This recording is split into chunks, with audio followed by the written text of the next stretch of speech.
Welcome back, ladies and gentlemen, to part 4 of this insane experiment where I list off exactly how I would relaunch Marvel Comics. Now, in part 1, I talked about the business strategy behind this, such as how we would relaunch the books, how many titles we would put out there, how we would divide them all up. Then in part 2, I talked about all the Avengers themed titles, and then in part 3, I talked about all the X-Men and all the Spider-Man titles, and that brings us to this episode, the one in which I am going to list off all the remaining titles. So that includes Guardians, Inhumans, Champions, Miss Marvel, everything else that you could imagine from the Marvel Universe, which means today is going to be the Variety Grab Bag episode. However, I'm not just going to list off all the remaining titles today. As I mentioned in part 1, I think that there needs to actually be a way to rebrand Marvel Comics to make it apparent that this new big relaunch is going to be very different, not just for the titles, but also for the company from the previous Marvel Comics. And one way that I suggested doing that would be to create new banners for your books. Have a certain number of books that are all firmly set in the Marvel Universe banner, but then have other banners out there that contain other series that make them very different from the other titles at Marvel. Now again, I know this sounds kind of confusing, but when I actually explain it later on, I think you'll understand what I'm talking about, and I'm going to go into detail about what I mean at the end of this episode. But for now, let's continue listing off all the books and my pitches for every single title at Marvel. And the book I'm going to start with on this episode is one of Marvel's biggest titles, Guardians of the Galaxy. And for this series, my big proposal is leave Jerry Dugan and Aaron Kuder alone. They're nailing it on that book. They captured the fun, lighthearted tone of the movies, but they also capture the massive imaginative stories that Marvel's space series are known for. What they're doing on that book is great, so I'm not touching it. As I wanted to make clear, I'm not doing this big Marvel relaunch project just to come in here and say, well, this is how I do it. I'm also doing it to come in here and point at Marvel and say, hey, some of the things you're doing are actually right. You're actually doing some pretty damn fine work over there at Marvel, and you don't really need to change it at the moment. And Guardians of the Galaxy is one of those series. Now, seeing as how we are currently already in space, let's stay there for a little bit and talk about the next title, The Inhumans. And the pitch of this one is simple. The Inhumans are back in space, and yes, their royal family has crumbled, and that means that they are now engaging in their first elections. This isn't my pitch, by the way. This is what's actually happening in the comics right now. So you now have this ancient race having to adapt to a political system they've never known, which to me is where a lot of the drama would lie. Who would rule the Inhumans? Who would take them in what direction? Who are the candidates, and what are each of their motives, and why are they running? And what would they do if they won? I've always said the Inhumans should be Game of Thrones in space. This is your chance to blend it with a dash of House of Cards. In space. And I would just pick up the writer and artist from the current Black Bolt series and put them on this. That is one of the best books out there, and it understands the Inhumans world and all their crazy space stories better than almost anyone working in the industry right now. And the writer Saladin Ahmed is actually very politically active, so he would be a great person to talk about the political system of the Inhumans and how it can be a metaphor for everything in our own world. So yeah, he's my pick for this book. The next group of books I'm going to cover are, for a lack of better terms, the young hero titles. We're going to go with Miss Marvel, Champions, Runaways, and Wiccan. Now, Wiccan is on here because I wanted to give one of the Young Avengers a solo title because I know a lot of fans of that series really want to see it return, but the Young Avengers aren't exactly Young Avengers anymore. They've all kind of split off and they're all doing their own thing. But I still want to give those fans some love. I want them to have at least one title that says, here, this is the book that carries on these characters and keeps them alive. So I decided to go with Wiccan, because remember how 2 episodes ago I mentioned the idea of him training with Doctor Strange? Yeah, that would be a great pitch for a title. Imagine if Billy Kaplan, who had seen so much in his time as a hero, had already gone to the edge of reality and fought extra-dimensional monsters, went to Doctor Strange, and Doctor Strange said, hey, good job, kid. Now time to show you the really messed up stuff. Imagine this book kind of being a Sorcerer's Apprentice style series, where Wiccan has to go on adventures that are way beyond his training, where he is given tomes and weapons that are unlike anything he's ever seen before. It would be a book that goes beyond the edge of your imagination and becomes one of Marvel's most creative titles as we see Billy grow and develop into the next great spellcaster of the Marvel Universe. Because as we've seen in many alternate futures, he's going to one day become the Sorcerer Supreme, so this would be the book that shows you where that journey begins, how he starts climbing those stairs to be the next Doctor Strange. And as for who to write it, I think Al Ewing has proven on Ultimates he understands the idea of going beyond anything you could possibly imagine, and he's already written this character in the new Avengers series, so I think he could be a great pick for this title. But if you could get her, I say try to go with Noelle Stevenson. I know the odds of her signing on are low because she's doing her own projects and she likes to work in the indie scene, but her book Nimona was all about a young magical character working as an apprentice, and it was loved by almost everyone who read it. It won all kinds of awards. It gathered up a huge fan following, so if you announced she was doing this book, it would probably get that audience to at least check out the first couple of issues. Although one last small suggestion I would make, they actually brought this up in an issue of the New Avengers, but Wiccan really does need a name change. I know that at one point he did switch his name over to being Demiurge, whatever this word is. Yeah, we're not using that as the title of the series either. Seeing as how he is the son of the Scarlet Witch, maybe you could change it to something like that, like the Scarlet Warlock, something like that, just throwing it out there, but I do think that for multiple reasons, Wiccan does need to actually change his name, but I still stand by the idea of him getting his own solo title. Now, next up is The Champions, and I wouldn't really change much about this book simply because it hasn't really been around long enough for me to point at anything and say this needs to change, you need to go more in this direction.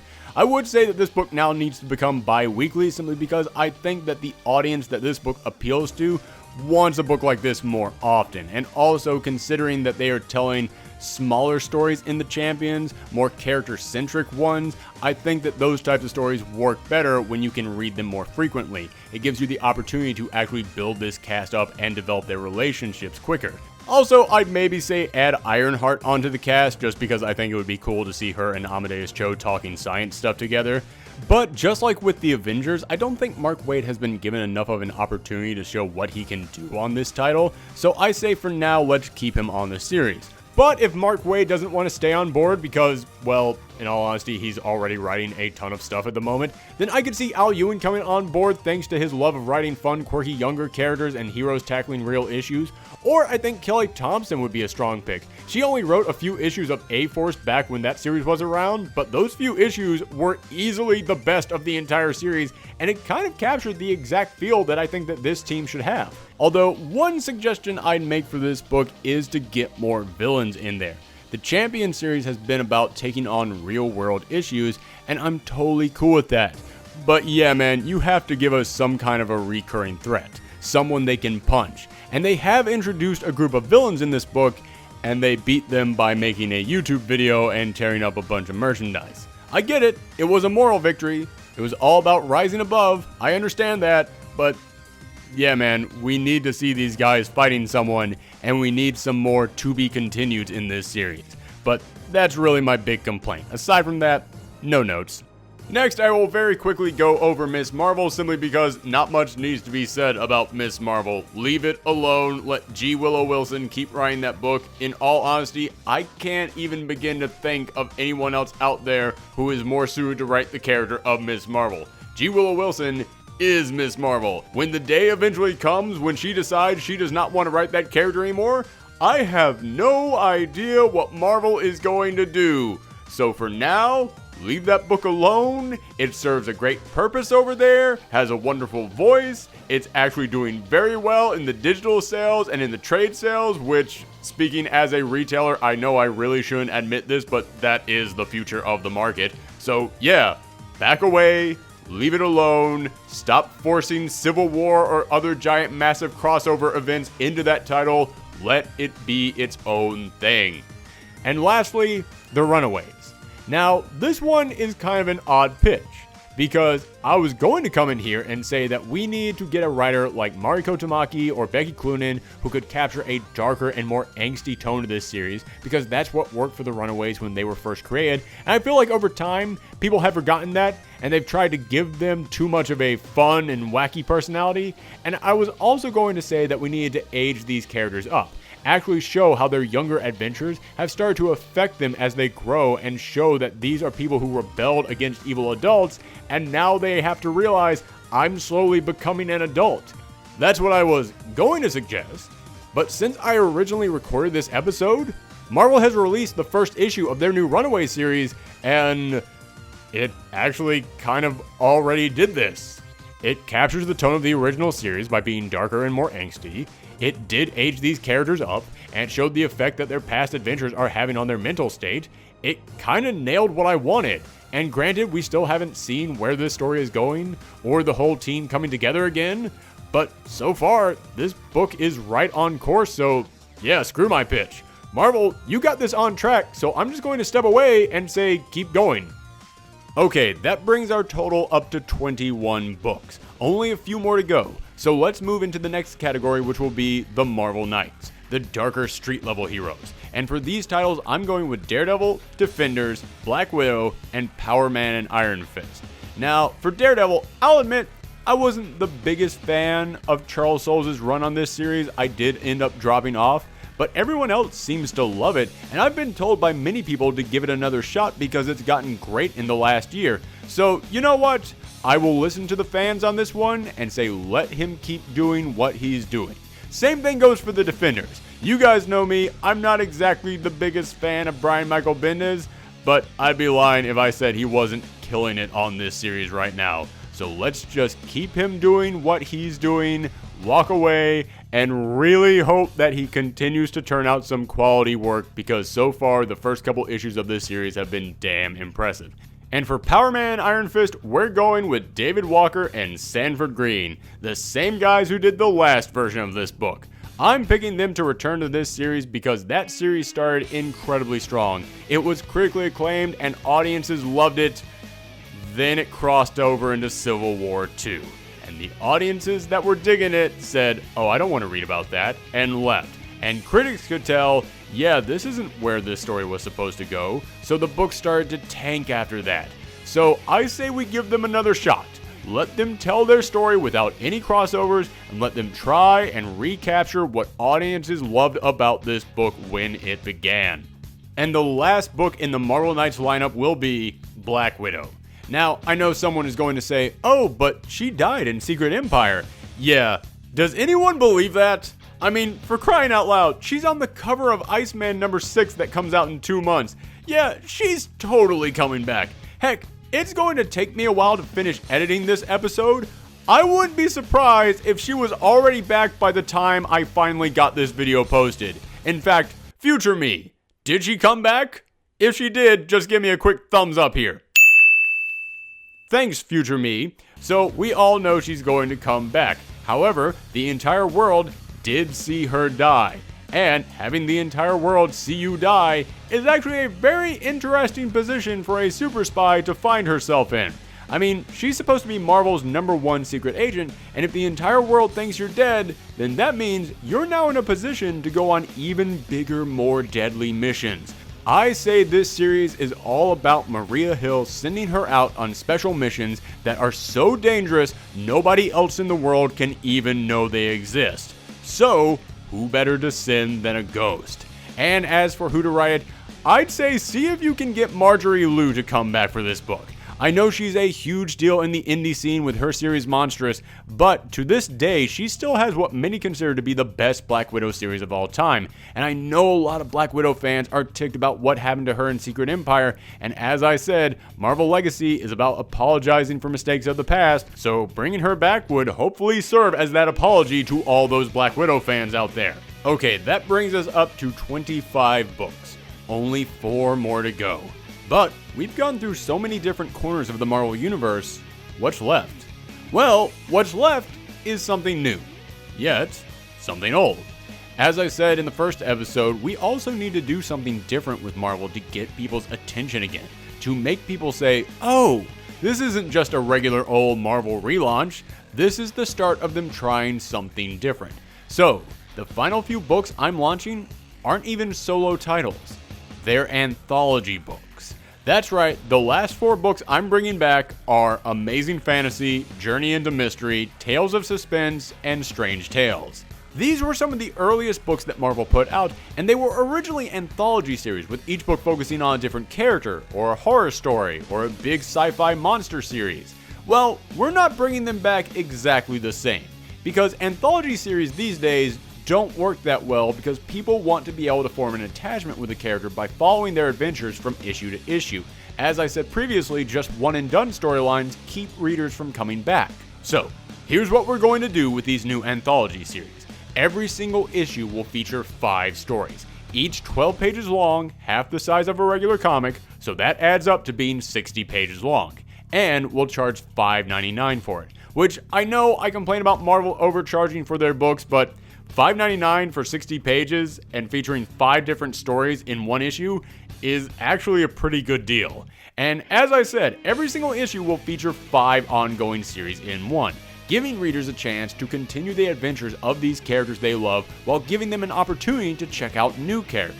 And once a year, when it's time to cancel a few books and launch a few new ones, we'll actually have readers vote on their favorite stories from each of these 4 anthology series, and the highest ranking one from each will become a new ongoing series, which would make readers really feel like each of these 4 anthology series are important, like they actually will help to decide the future of the Marvel Universe. And these anthology series would also serve another purpose to help draw attention to the digital market. Remember a couple minutes ago when I said that digital sales was the future of the comic book industry? Yeah, I know there's people who are going to argue that, who are going to say that paper is never going away. Again, as a guy who works in a comic book store, that's not true. It's going away. Digital is indeed the future. It's time that we all accept that. However, that isn't to say that you shouldn't try and appeal to both markets. I think that these anthology series could for the time being actually do that. And what I mean is that while we would sell the physical copy of these books for $5.99 in stores, digitally we wouldn't sell the entire thing. We would sell each story individually for only $1.50. So if you only wanted to read one of the stories in these anthologies, you would not have to pay $5.99. You would only have to pay $1.50. But if you wanted to read 4 out of the 5 stories in this book, that would come out to $6. So at that point, you're basically paying as much as you would for all 5 stories. So if you wanted to read all 5 stories, at that point, it would actually be cheaper for you to go into your local comic book store. So that way, we would actually provide more focus to our digital sales for the people out there who only wanted to read 1 or 2 or 3 of these stories. But for everybody else out there who actually wanted to check out the entire thing, that would actually provide more business to local comic book stores. That way, these anthology series could actually serve as a book that kind of unites both the digital sales and the in-store sales. It would provide a reason to focus on both of those. But I know this is a crazy concept, so let's actually examine what I'm talking about so that way you can understand what I have in mind. The first series is going to be Amazing Fantasy. Now, this will be the book that specifically focuses on superheroes. Mainly younger superheroes, since this was the series famous for introducing Spider-Man, so it will try to continue on that tradition of young independent heroes. The 5 series inside this book will be Silk, Gwenpool, America, Ironheart, and Gravity. Now, Silk, Gwenpool, and America are here because each of those solo series had strong audiences that loved these characters, but the audiences just weren't large enough. So if you take those audiences and merge them all together in one book, it could keep this anthology going. And as I mentioned 2 episodes ago, Ironheart is an important character. And I can tell you from working in a comic shop, she has found an audience that cares about her. But they introduced her way too fast and kinda did Tony Stark wrong, so I do think he needs to return, but that doesn't mean we need to get rid of Riri. She is supposed to be the next Iron Man someday, and Iron Man was all about being a futurist, and this book is about the heroes of tomorrow, so I say giving her a spot in this anthology would actually fit perfectly. And as for Gravity, I'm sure many of you are wondering who the heck that is. He had his own miniseries a few years back that was actually amazing and really captured exactly what I'm talking about in this book, and Marvel tried to make him a big thing for a while, but they kinda did it in all the wrong ways. So I figure, what the heck? this is a good enough time as any to try and finally get him right. Next up is Journey into Mystery. This will be the series that focuses on the weird and trippy side of the Marvel Universe, so either magic or super sci-fi stories. The series in this book will be Doctor Strange, Angela, Silver Surfer, Blue Marvel, and Weird World. Now, starting with Weird World, this was meant to be the place where all those bizarre, crazy Marvel creations from the 70s existed, so it would fit perfectly in here and would keep that obscure chunk of Marvel history alive. Silver Surfer is pretty self-explanatory. People love Dan Slott's run in the book, and this would allow him to keep bringing that super imaginative and charming series to readers without having to worry so much about ratings and possibly exposing it to a wider audience. Angela is here because Marvel made a huge deal about her joining their universe, and now they've kind of forgotten that she exists and she's kind of disappeared. So it kind of seems like a waste to have her just sitting there not doing anything. So I say we give her a spot in this series. And as for Blue Marvel, this one might seem the most odd, but I know many people out there loved Al Ewing's run on the Ultimates, and that book does indeed match the big trippy super sci-fi feel of this series. But I think that for these anthology series, it's better to focus only on solo characters. So out of all the members of the Ultimates, Blue Marvel matches the crazy super sci-fi feel the most. And as for Doctor Strange, I know many people are going to say, hey wait, why is he in an anthology book? He deserves his own series. Yes, he does. And that's exactly why I'm putting him in here. Listen, I know how crazy the idea of anthology series are. I know it'll be hard to keep them going for the first year until they actually develop their own audience and people start to get behind this idea. But if you actually put some A-list characters in here, that will make people realize, oh, this isn't a throwaway book. Big important characters are in here doing big important things. Next up is Strange Tales, and for this title, we'll focus on the strangest teens of all. Okay, none of them are actually teens anymore, but that's what the original catchphrase of the X-Men were, so this book will focus on solo adventures of the X-Men. We'll do this because A, the X-Men are a huge part of the Marvel Universe, so they do indeed have enough characters that deserve a book like this to really showcase them all, and B, because since we have to cut so many books from the Marvel lineup for this relaunch, I do feel bad that now the X-Men are pretty much only team books. So this will be the series where we can actually see more of the day-to-day life of these characters. What do they do when they're not on the team? Their own unique adventures, but also their personal lives. The 5 stories in this book will be Gambit, Iceman, Emma Frost, Rogue, and Phoenix. Because they just announced that she's coming back to life again, so like Doctor Strange in Journey into Mystery, giving her a solo series in these anthology books would make people realize, oh, this book is kind of a big deal. And I'll admit, I originally had Cable in here on this spot, but then when I found out that she's coming back to life, I thought, hey, if Marvel is set on bringing her back from the dead, might as well use her to promote these books. And lastly is Tales of Suspense, which will focus on the Marvel Knights, the darker street level and shadowy heroes of the Marvel Universe. So Blade, Cloak and Dagger, Ghost Rider, Moon Knight, and Winter Soldier. Which would fit pretty well since Marvel just announced that they were bringing this book back already with Marvel Legacy, and it would indeed star the Winter Soldier. So it looks like I'm not the only one relaunching Marvel who thought this would be a good fit for this title. So those are the 4 new anthology series I proposed because, as I said, it would be a great way to introduce readers to a bunch of characters all at once while making Marvel Legacy seem like something completely different rather than just another relaunch.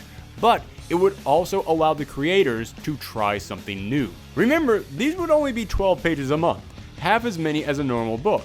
So think of all those amazing artists out there who don't do much work simply because they can't meet the 22-page a month deadline. However, 12 pages a month, that's actually doable. So that means that these anthology books could actually be the best looking books in Marvel's entire library. Artists like Mike Del Mundo on Weird World, Tradd Moore on Ghost Rider, Stacey Lee on Silk, those issues looked stunning. However, those artists couldn't do those issues every single month. However, only 12 pages a month? That's a lot more doable. And this would be a great opportunity for new writers to come on board and show off what they could do. These anthology books could serve as a testing ground for them. Or it could be a great opportunity for your bigger name writers who don't want to be tied down to a full issue every single month to come in and just flex their muscles and try something new. And as I said, these 4 are just here to test the waters on this. But if this works out, you could totally expand.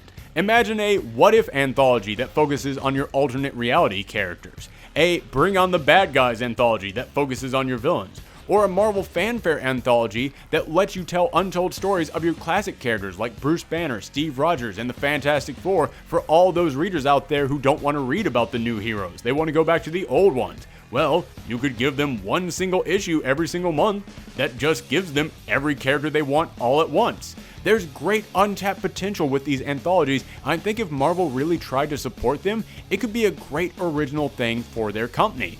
But that's it, folks. I said there would be 29 issues in the main Marvel line, and that's it. All 29. Hold it! But wait, what about all those other major characters? You're missing too much in here. What about Old Man Logan, Punisher, Moon Girl, Nova? So many other characters you're leaving off. What will become of them? Aha! I said that those 29 books were the main Marvel Universe books. But in the first episode, I said that Marvel needed to look over at DC and realize that they don't have to put all their eggs in one basket. You need to diversify your books. Over at Marvel, almost all their books are just under the Marvel banner. But at DC, they have the Hanna-Barbera comics, the Vertigo comics, the Young Animal comics, and their Young Reader comics. At Marvel, they don't have anything like that. They just have the Star Wars books. That's pretty much it. And occasionally they let a creator make something under their Icon banner, but that's one book a month at most. And their Young Reader books are literally just screen caps of the episodes of their cartoons. And I'm sorry, but that is not a book. It's a post on Tumblr. So no, as I said, Marvel needs to do something with this relaunch to make it clear how their company has changed. They need to do something with this to make it different. They need to do something to provide more variety. So that's why I'm suggesting 10 more books that won't exist within the Marvel Universe. Does that mean they're not in continuity? No, they could be in continuity, but they could not be in continuity as well. It's not important. It won't matter because they'll be self-contained series that exist for a specific audience. We won't judge the success of these series against all the other Marvel Universe series, but against the other books in their lineup. Just the same way that DC doesn't look at Scooby-Doo and say, hey, that's not selling as well as Batman. Clearly it's a failure. No, they judge Scooby-Doo against Looney Tunes, against all their other kid series. And they don't judge their Vertigo series against Superman because they realize that Vertigo is its own thing. So they judge their Vertigo series against other Vertigo series. That's what we're going to do with these 10 series. And the first group of books will be 5 new Max series. Years ago, Marvel had a line of books called Max that were meant for more mature adult-focused books starring Marvel characters, and Marvel has pretty much fully moved away from that, but I say it's time for a resurgence. The 5 new Max series I'll be launching are going to be Punisher, Old Man Logan, Jessica Jones, Next Wave, and Ecstatic. Now, for Punisher, I know everyone wants Garth Ennis to come back, but in all honesty, I don't think that's going to happen. He wrote Punisher Max for many years, and typically when a writer works on a book that long, they rarely want to come back to try and recapture that magic, and typically when they do come back, yeah, it's never as good as it was originally. So, as for who to take over, I'd be interested in seeing what David Walker could do with this book. Now, many of you might only know David Walker from his Power Man and Iron Fist and Luke Cage series, but go read his Shaft series from Dynamite from a few years ago. It was an amazing, dark, gritty detective story that was totally for mature readers only, and I think it would match the tone of Punisher perfectly. Next up for Old Man Logan, I'd say keep the current writer Ed Brisson, because at the moment he's writing a big knockdown, drag-out battle with Hulks in that series. But if you read his series at Image the Violent, it was a story of people with dark past just breaking down, and honestly, I'd love to see him take that approach to a Max Old Man Logan series. I'd love to see him do a quieter story with this character. Next is Jessica Jones, and this one is easy. This is Bendis' baby. He's still doing fine with her in the current series, and that current series is still full of drinking and cursing and adult themes, so it's 90% already a Max series, so nothing much needs to be changed here. And as for the last 2 series, these are the weird ones. But you need some weird, shocking grabs. You need something that will make people go, oh, Max is back? Well, I guess that's okay, but I don't really... Wait, what? These series are back? Oh, well, that's a thing. These are two very unique and odd series from Marvel's past that have become cult classics with fans who love them but have never come back because they were just so weird. They went to such crazy places that it makes it hard to recapture what worked for them in the first place. But even if it's hard to recapture that magic, it would be a bit easier if we take any and all restrictions off them and say, here you go guys, go nuts. No continuity to worry about, no rules and regulations, do everything you can imagine. And again, these series almost feel like they were made for Max. I mean, Next Wave actually had a character called Captain and Ecstatic was all about commentary on the world of celebrities, and they tried to tackle things like sex and drugs and violence, but it felt like they could never go as far as they wanted to. Although, even with those restrictions on them, they still killed off about half the cast every other issue, so they still tried to be as shocking as possible even with those restrictions. So again, I think these two series are perfect for an uncensored line where they could just do anything they wanted to. Now, as for who to write Next Wave, hey, if Warren Ellis wants to come back, awesome, do it, I'm down. But if he didn't want to, I think that Felipe Smith has a solid eye for the weird, as you can see in his current Kickstarter series, Death Metal Zombie Cop, or maybe get Christopher Priest to come on board. Because one of the things that made Next Wave unique was how it just really put down everything else at Marvel. It was not afraid to act like they hated the rest of the Marvel Universe at times, and Christopher Priest spent the last 2 decades burning every bridge he possibly could at Marvel and talking about how much he hated working there, and he just now, after all this time, finally returned to working for Marvel. So I say ask him if he wants a job where he can just complain about Marvel as much as he wants and get paid to do it by Marvel. Or maybe Matthew Rosenberg. As I mentioned last episode, he really does have a knack for writing big, quirky team books with crazy personalities all coming together. And as he has proven in his Black Mass series, such as 4 Kids Walk Into a Bank, he knows how to do really crazy, mature-rated humor. And as for Ecstatic, again, I kind of think Felipe Smith could match this tone. He's not afraid to write some effed up stuff. But also, Charles Soule has a series right now over at Image called Curse Words about a jerky wizard who becomes a celebrity, so I could kind of see that tone transferring over to this one. Or maybe Jim Zub. He recently did a darn good series over at Image called Glitter Bomb that was all about shallow celebrities, so that kind of understands the cast of this book. Even if that cast would continuously change out as members died and almost none of the old cast members would be returning. Although, thinking about it like that, you could actually bring back several of the deceased members from the previous series as commentary on nostalgia in Hollywood. Maybe their agents are dark magicians who bring them back from the grave because they think that they'll be big again and they refuse to let them die until they aren't famous anymore. I'm just spitballing ideas out there, but again, there's a lot that you could do with this series if you took all the restrictions off. So, as I said, that would be the relaunch of Max, but now time to move on to the final 5 books, and they're on the opposite end of the spectrum. We just did books only for adults, now time to do books for kids. Marvel's young reader books for years have been disgraceful. As I said, all they do is just take episodes of their cartoons and grab screen caps of them. Seriously. How are more people not upset about this? Come on, people, help me make a big deal about this. Anyone? No? Okay, whatever. Point is, it's time Marvel really focused on making a new line of young reader series. And the first book I'm going to put out there is Moon Girl and Devil Dinosaur.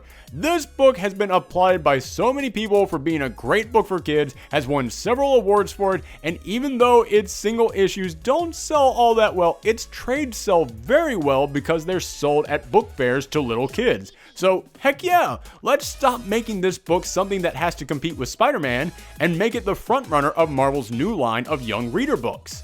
Next up is Nova.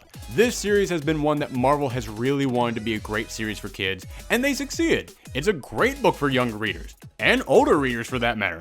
I personally have loved every version of this series. But, as I said, Marvel keeps their young reader books in the same line as their major titles, and some of them just can't compete. so we're not really going to change anything for Nova, just rebrand it under a new banner where it no longer has to compete with its major A-class books. Next, I'm moving yet another book from Marvel's main line to their all ages group, and that's Squirrel Girl. Again, this is another book where you don't touch anything. This book appeals to readers of all ages, but most parents don't realize it would work just as well for their kids as it would for adults. So, if we just rebrand it with an all ages line, then it would finally open their eyes. But keep the same writer, keep the same artist. This book is wacky and fun and unique, and there's nothing quite like it. So just for the originality alone, and because it's hilarious, this book needs to stay around. And under this all ages line, it would make a lot of parents realize that it is appropriate for their kids. But also, the writers of this series has always swung for the fences, and I applaud them for that. But now that it won't have to be so closely tied to Marvel continuity, they could really just do whatever they want with this character. Have Squirrel Girl get the Infinity Gauntlet, punch the Silver Surfer, who cares what she does in it now? It's in the all ages section, you're totally free to now write whatever you want. Now for the last two young reader books, they're going to be new ones, and the first one will be Power Pack. Now, Power Pack was Marvel's original all-ages title. It starred a team of little kids as superheroes. It was fun, imaginative, and overflowing with charm. Now, I know some of you might be saying, but wait, in the comics, the Power Pack kids have mostly grown up at this point. And again, I'd like to remind you that the beauty of these all-ages books is that maybe they're in continuity, maybe they're not. Who cares? Maybe these are in their own universe, maybe they're untold stories of the past. Honestly, it doesn't matter. It's the kiddie books. Don't worry about, just have fun.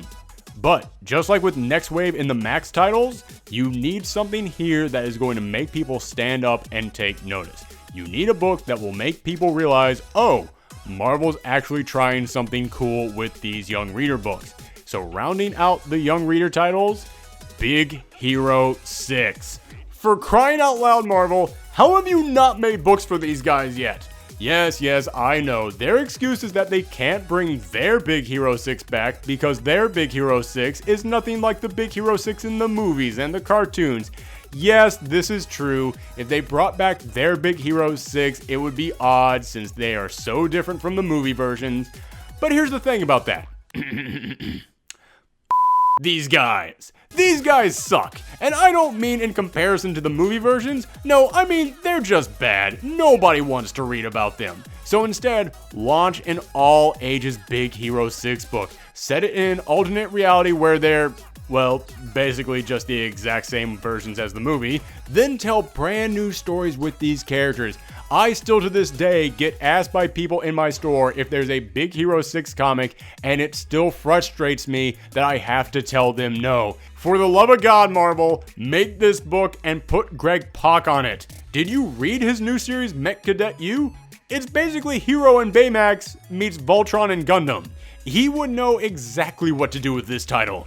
So, Big Hero 6 would be the big book for the all ages line that would really get everyone's attention and make them realize, oh, they're actually really trying something with these all ages books.